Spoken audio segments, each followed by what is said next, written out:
భగవద్గీత అధ్యాయం 3 శ్లోకం 13 శ్లోకం యజ్ఞశిష్టాసినః సంతో ముచ్యంతే సర్వకిల్బిషైః భుంజతే తే త్వఘం పాపాయే పచంత్యాత్మకారణాత్.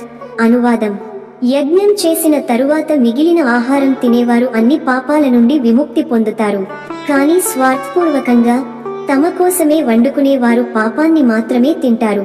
వివరణ: ఇక్కడ కృష్ణుడు మన ఆహారపు స్వభావం, మన భావన, మన కర్మ వీటి మధ్య ఉన్న సంబంధాన్ని చెబుతున్నాడు.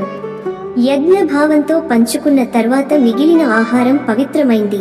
అది శరీరానికి శక్తి ఇస్తుంది, మనసుకు ప్రశాంతత ఇస్తుంది. కానీ స్వార్థం, దానం లేకుండా తీసుకున్న ఆహారం మనలో నెగటివ్ శక్తిని పెంచుతుంది.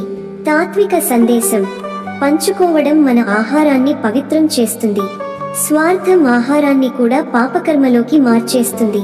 ప్రతి భోజనం ముందు ఇది సమస్త జీవుల మేలు కోసమే అని భావించండి, అదే యజ్ఞం. ఉదాహరణ: ఒక ఇంట్లో భోజనం ముందు చిన్న భాగాన్ని పక్షులకు లేదా పేదవారికి ఇస్తారు.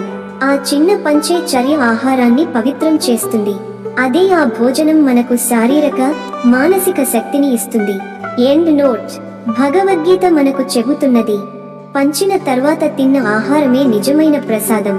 స్వార్థం తగ్గించి యజ్ఞ భావాన్ని పెంచండి. మీ ఆహారం కూడా మీ ఆత్మను పవిత్రం చేస్తుంది. ఓం శాంతి శాంతి శాంతి. కామెంట్లలో మీ అభిప్రాయాన్ని చెప్పండి, లైక్ చేయండి. ఈ తాత్విక సందేశాన్ని మీ మిత్రులతో షేర్ చేసుకోండి. తదుపరి శ్లోకానికి ఛానల్ సబ్స్క్రైబ్ చేయండి. ధన్యవాదములు. జై శ్రీ కృష్ణ.